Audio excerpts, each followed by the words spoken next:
오늘 14장 말씀 가지고 말씀 전하도록 하겠습니다. 제목 다 같이 한번 읽어보겠습니다.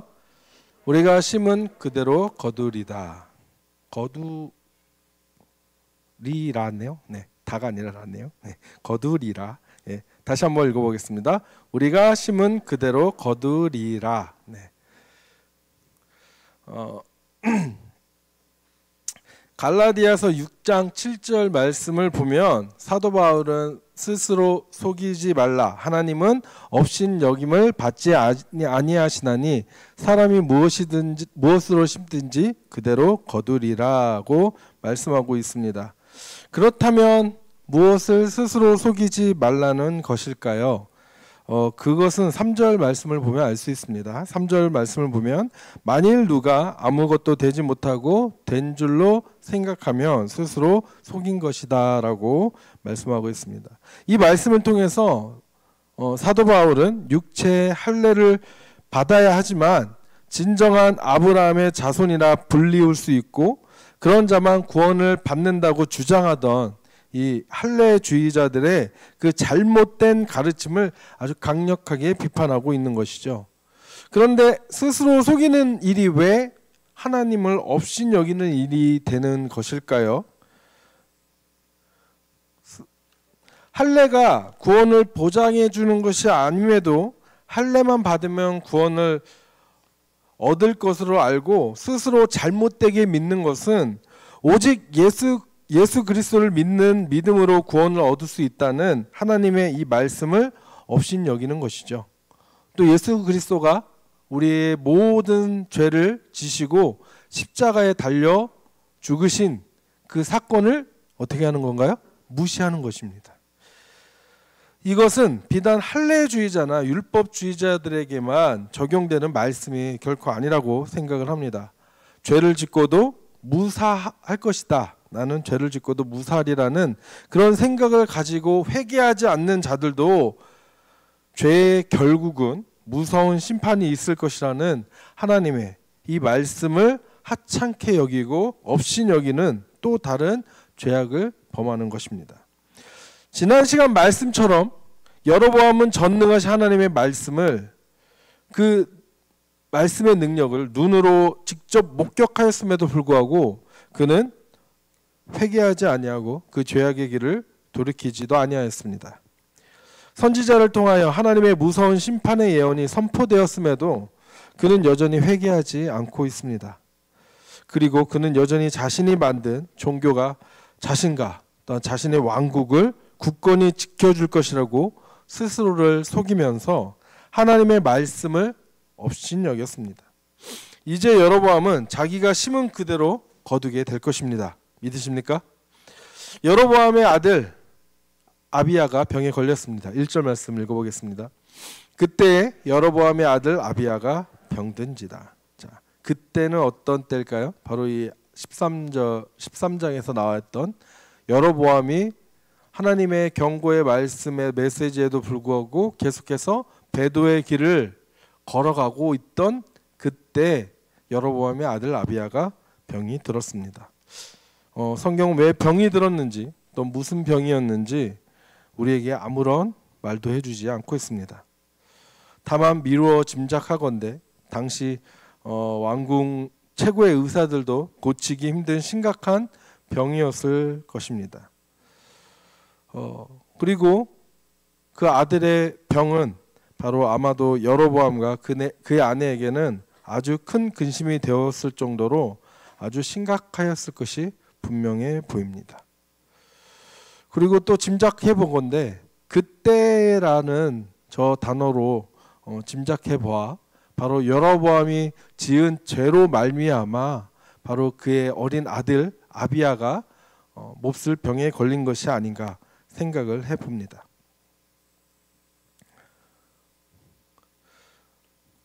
그렇다고 해서 모든 질병이 하나님의 저주의 결과라는 생각은 하지 않았으면 좋겠습니다. 성경은 결코 그렇게 말씀을 하고 있지 않기 때문이죠.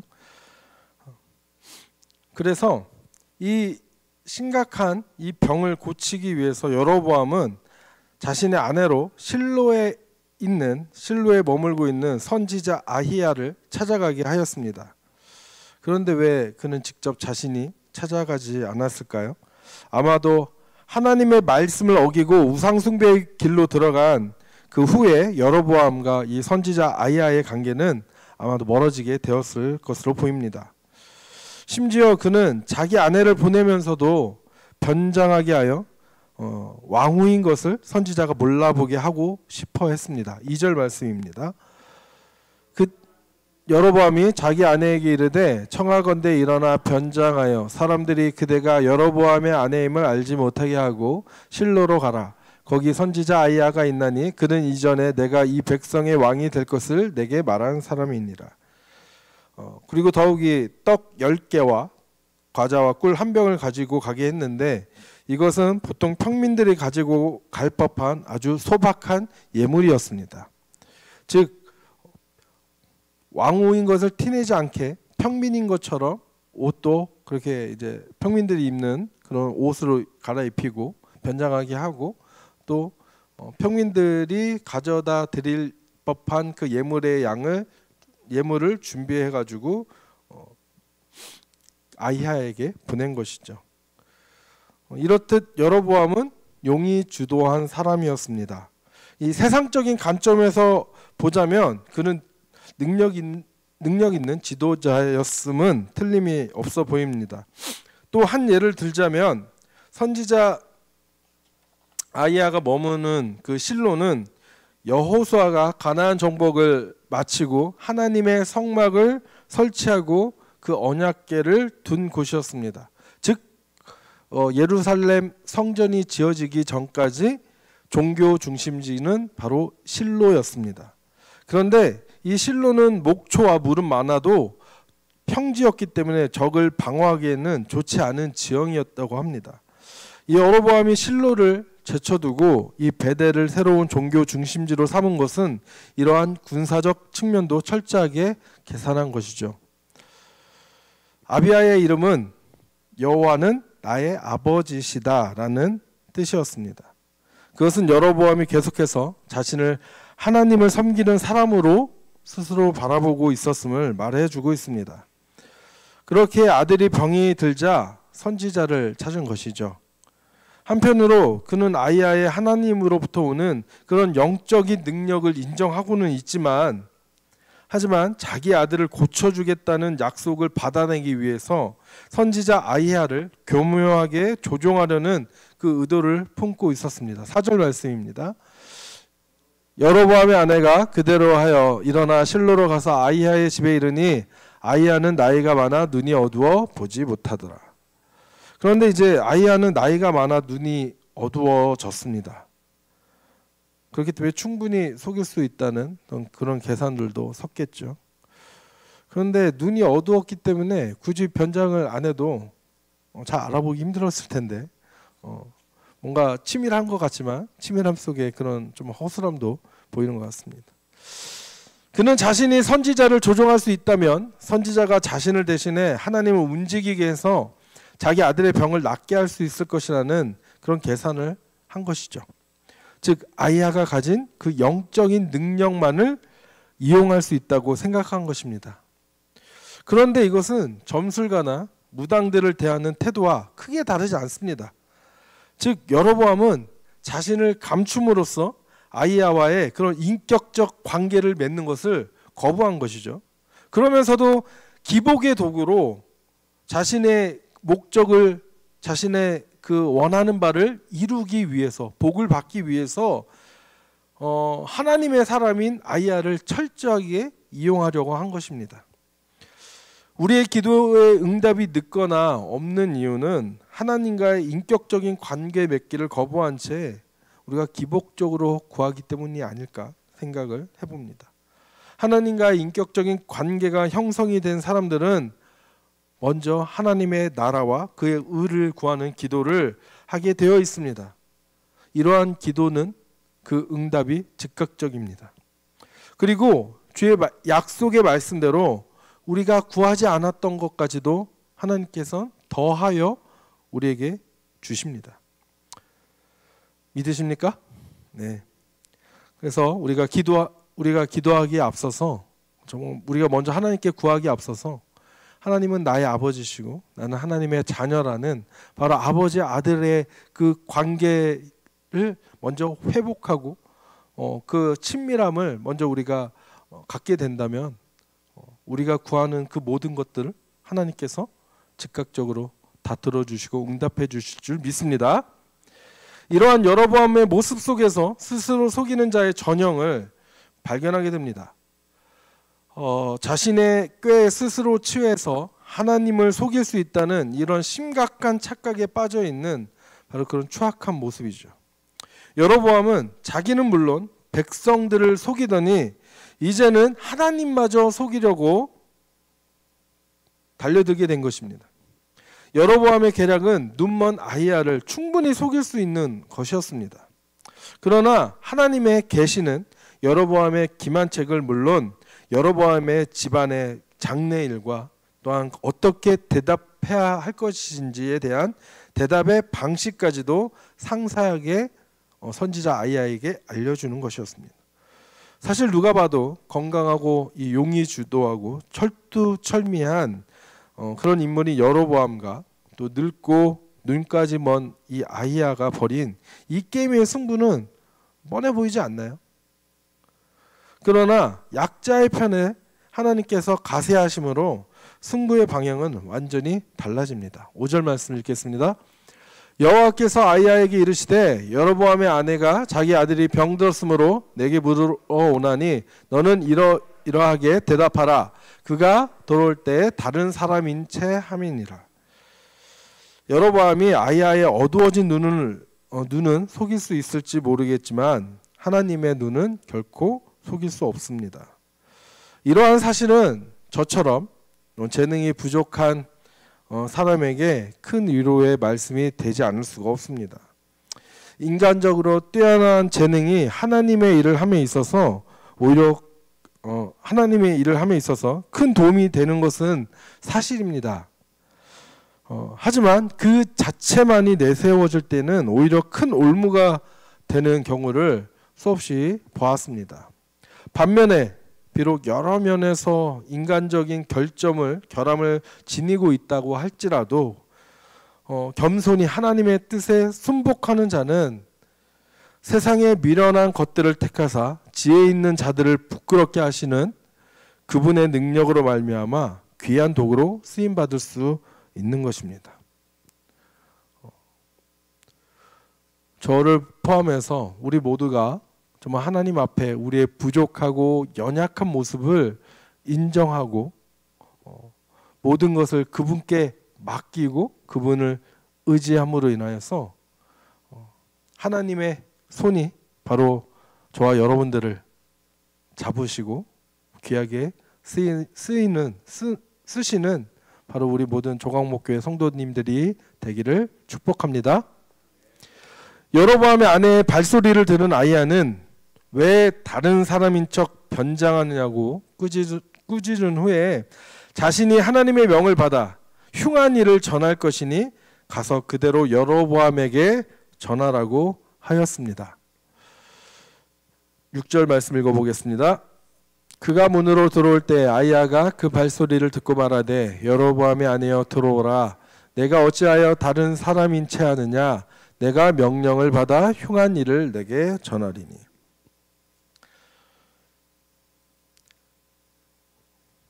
여로보암을 대신하여서 여로보암의 그 요구를 전달할 메신저의 역할이었던 이 아내는 이제 반대로 아히야 선지자를 통해서 선포되어지는 그 무서운 심판의 예언의 말씀을 이제 여로보암에게 가서 전달해야 될 그 임무 메신저의 역할이 뒤바뀌게 되는 것을 볼 수 있습니다.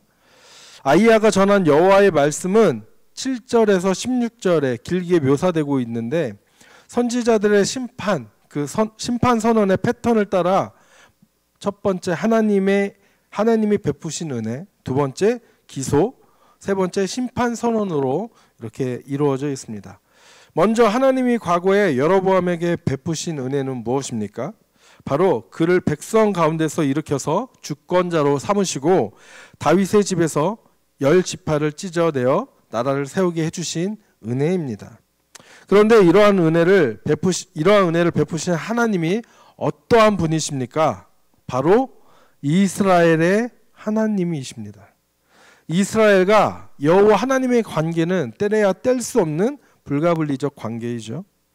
여로보암은 그러한 각별한 관계를 찢어버린 것입니다. 파기한 것입니다. 아히야는 여로보암의 죄가 무엇인지 계속해서 이제 기소를 합니다. 첫째, 여로보암의 죄는 다윗과 같이 전심으로 여호와를 쫓으며 여호와의 명령을 지키고 정직한 일을 행하지 않은 것입니다. 말씀 넘겨주세요. 네. 둘째, 여로보암은 이전 사람들보다 더 악을 행하였습니다. 구체적으로 여로보암의 악은 다른 신을 만들고 우상을 부어 만든 것이었습니다. 여로보암이 만든 금송아지는 다른 신들이며 우상임을 여기서 분명히 우리는 알게 되는 것이죠. 그렇다면 여로보암은 10계명의 제1계명과 제2계명을 모두 어긴 것입니다. 이스라엘은 하나님 한 분만을 섬기고 진리 안에서 하나님을 섬겨야 했으며 우상을 만들지 못하도록 되어 있었습니다. 이 간단한 명령을 어기는 것은 백성들을 향한 하나님의 그 풍성한 선하심을 무시하고 업신여기고 그 은혜를 망각하는 것입니다. 셋째로 여로보암의 죄는 한마디로 하나님을 노엽게 하고 여호와를 버린 것입니다. 노엽게 하다는 동사 그 카하스라고 하는데, 이 카하스는 열왕기에 총 20번 사용되고 있습니다. 그런데 여로보암과 연관해서 여기서 처음으로 이 동사가 사용되고 있습니다. 여호와를 노엽게 한 첫 번째 왕이 바로 여로보암인 셈이죠. 게다가 열왕기 전체에서 여호와를 노엽게 하다라는 언급은 여로보암과 연관되어 무려 8번이나 사용되고 있습니다. 하나님이 노여워하시는 모습을 통해 여로보암이 지은 죄악이 얼마나 심각하고 큰 죄였음을 우리는 깨닫게 됩니다. 이렇게 여로보암이 지은 죄가 무엇인지 지적한 후에 계속해서 여로보암에게 속한 남자는 다 끊어버릴 것이며 그 영예로운 장례조차 치르지 못할 것이라는 아주 무서운 심판을 예언하고 있습니다. 10절 말씀입니다. 그러므로 내가 여로보암의 집에 재앙을 내려 여로보암에게 속한 사내는 이스라엘 가운데 매인자나 노인자나 다 끊어버리되 거름더미를 쓸어버린 같이 여로보암의 집을 맑게 쓸어버릴지라. 아멘. 거름더미를 쓸어버린 같이 여로보암의 집을 맑게 쓸어버리실 것입니다. 그런데 여기서 거름은 거름에 쓰인 그 원문을 보면은 원어의 뜻은 길에 굴러다니는 똥을 말합니다. 길에 굴러다니는 똥.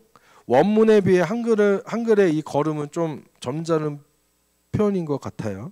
왜냐하면 걸음은 그 더럽기는 해도 뭔가 쓸모가 있지 않습니까? 그렇죠? 밭에 이렇게 뿌려서 농사를 이렇게 또 풍성한 열매를 맺게 해주는 역할을 한다지만은 이 길가에 굴러다니는 그런 똥들은 걸음으로도 쓰지 못하는 아주 그냥 냄새나고 보기에 역겹고 혐오스러운 그런 것이죠. 그리고 얼마나 하찮고 얼마나 그거보다 가치가 더 나쁜 게 더 안 좋은 가치가 있는 것이 있을까요? 찾아보기 힘들 것 같습니다.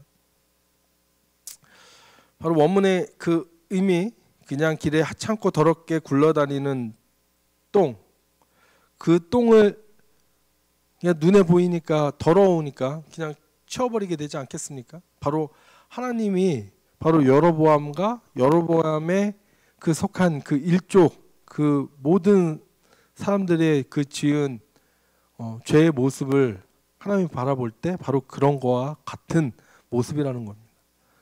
더럽기 때문에, 혐오스럽기 때문에 내 눈앞에서 깨끗이 치워버릴 것이다 라는 말씀을 하시는 겁니다. 조금의 미련도 없이 치워버리겠다는 아주 무서운 하나님의 메시지입니다. 그들의 죽음을 슬퍼하는 사람도 없을 것입니다. 또 시체를 개와 공중의 새가 먹게 될 것이라는 말씀을 하고 있습니다. 11절 말씀입니다.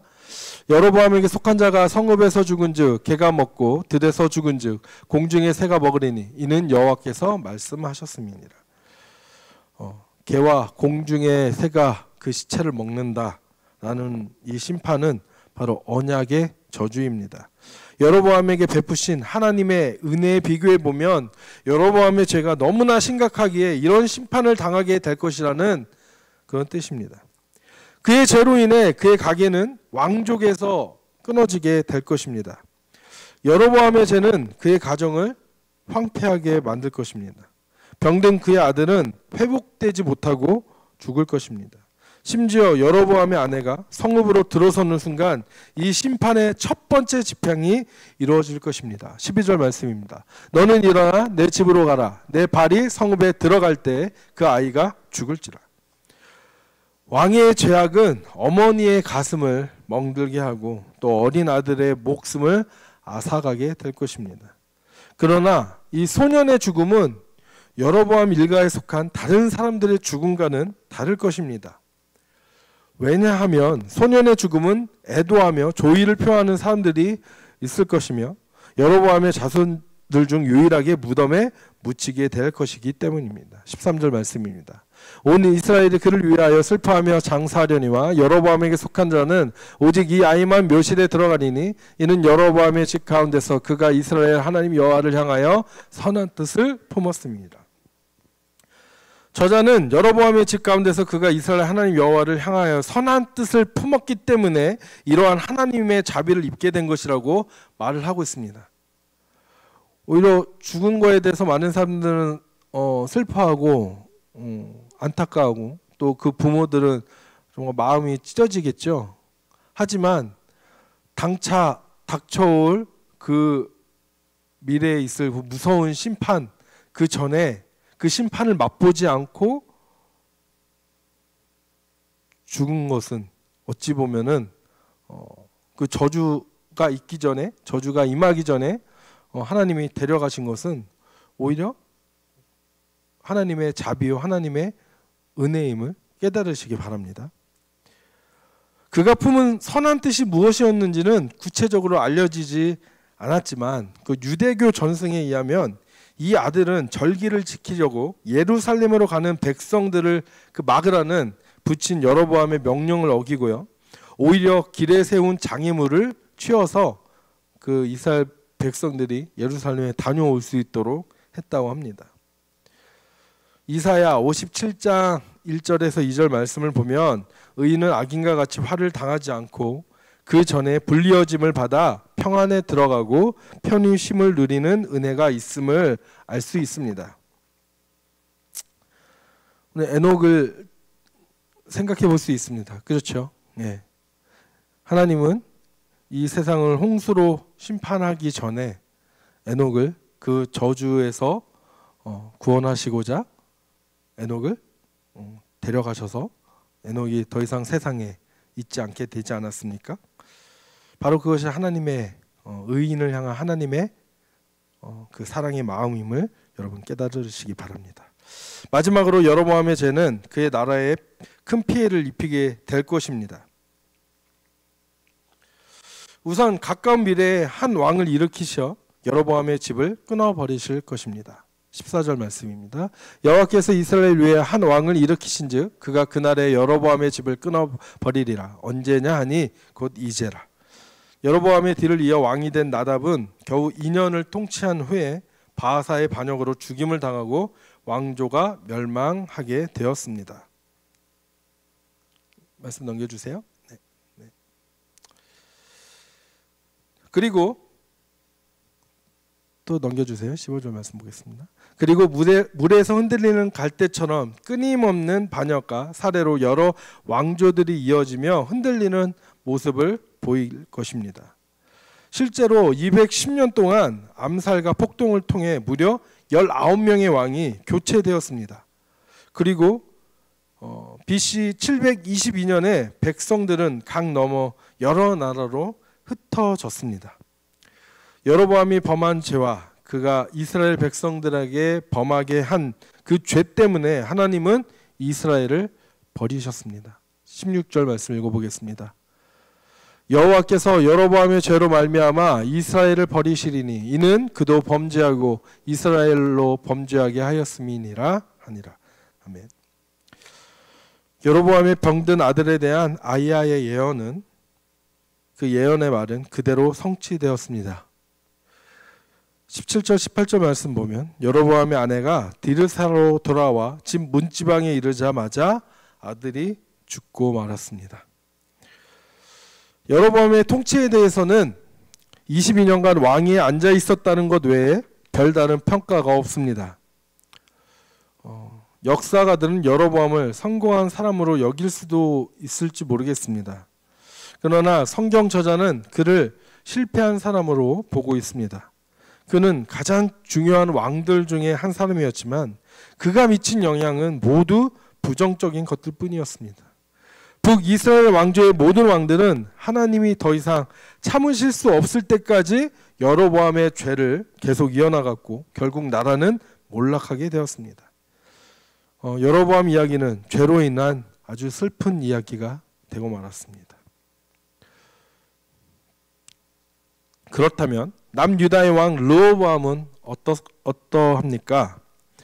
그는 17년간 유다를 통치하면서 비록 성전 예배를 여로보암처럼 성전 예배를 오염시키지는 않았지만 가나안의 음행을 받아들였습니다. 아마도 암몬 사람인 어머니 나아마의 영향이 아주 컸을 것이라고 보고 있습니다. 이미 아버지 솔로몬 때에 그 맛을 봤겠죠. 죄악의 맛을 봤을 것입니다. 그 음행의 쾌락을 맛보고 그 쾌락을 쫓은 결과였을 것입니다. 그 결과 유다는 산당과 우상과 아세라 목상을 세우는 죄를 범하게 되었습니다. 읽어보겠습니다. 이는 그들도 산 위에와 모든 푸른 나무 위에 아래에 산당과 우상과 아세라상을 세웠습니다.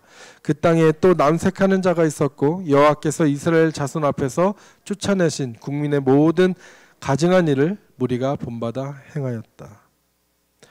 르호보암은 여로보암과 마찬가지로 여호와를 노엽게 하였습니다. 다만 르호보암이 여로보암보다 아주 조금 나았을 뿐이었을 정도였죠.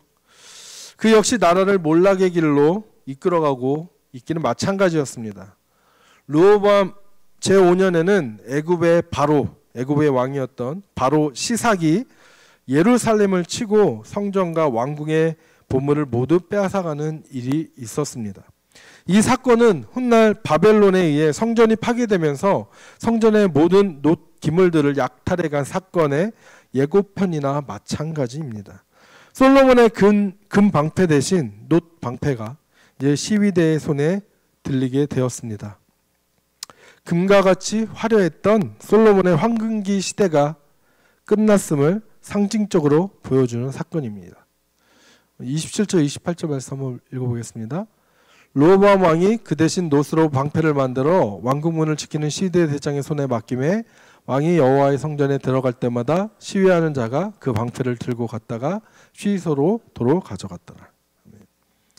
그리고 30절 말씀 보면 르호보암과 여로보암 사이에 항상 전쟁이 끊이지 않았다고 성경은 말씀하고 있습니다.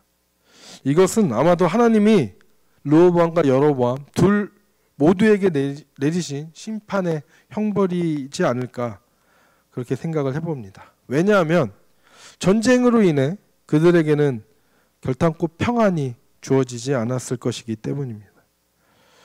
사랑하는 조광목 성도 여러분, 죄의 씨앗은 무서운 심판과 멸망의 열매만을 거둘 뿐입니다. 그렇다면 우리는 무엇을 심어야 하겠습니까? 바로 사랑의 씨앗을 뿌려야 합니다. 믿음의 씨앗을 뿌리세요. 복음의 씨앗을 뿌리는 우리가 되기를 소망합니다. 그래서 사랑과 믿음의 열매를 맺는 그런 인생이 되기를, 아름다운 인생이 되기를 축복합니다.